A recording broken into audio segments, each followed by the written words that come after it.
गणेशोत्सव म्हटलं की समोर येतो तो बाल्या डान्स। कोकणात याला जाखडी नृत्य असंही म्हटलं जातं। कोकणची ओळख असलेलं हे जाखडी नृत्य विशेषतः रत्नागिरी जिल्ह्यात पाहायला मिळतं। गणेशोत्सवात कोकणातल्या वाड्या वस्त्यांवर जाखडीच्या डबलबारीचे कार्यक्रम रंगतात। कोकणच्या जाखडी नृत्याला एक वैशिष्ट्यपूर्ण असा ठेका आहे। जाखडीला साथ देणारे गणगवळण गाणारे मध्यभागी एकत्र बसतात आणि वैशिष्ट्यपूर्ण रंगीबेरंगी कपडे घालत जाखडी नृत्य करणारे त्यांच्या भोवती फेर धरून नाचतात।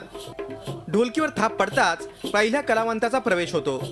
दोन वाट्यांवर पाय ठेवून आणि डोक्यावर पेट्टा दिवा ठेवत हा कलावंत आपला कलाविष्कार सादर करतात। यानंतर सुरू होते ती गणगवळण। पायाच्या आणि हाताच्या वैशिष्ट्यपूर्ण हालचाली आणि एकमेकांमधील ताळमेळ जाखडीला अधिक आकर्षक बनवतात।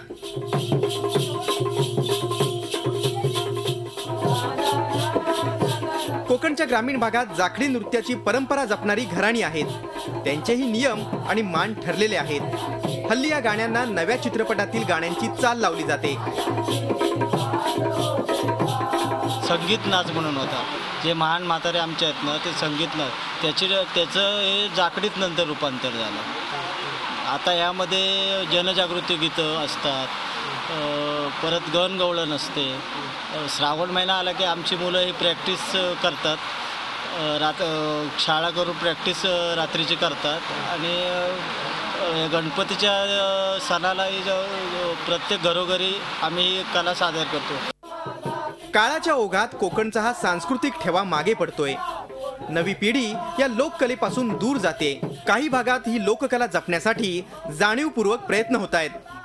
गावाच्या सभागृह आहे, तर संध्याकाळी 8 ते 12 वाजेपर्यंत अशी जमेल तसं प्रॅक्टिस करतो। पण हल्ली कसे मुलं वगैरे काही इंटरेस्ट घेत नाही याच्यामध्ये आणि सपोर्ट वगैरे भेटत, त्यामुळे कसं हल्ली बंद व्हायच्या मार्गावर आले सर्व।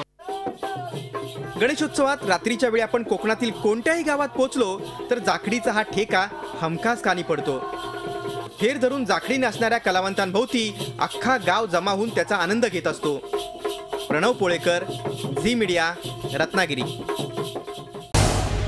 झी 24 तास रहा एक पाऊल पुढे।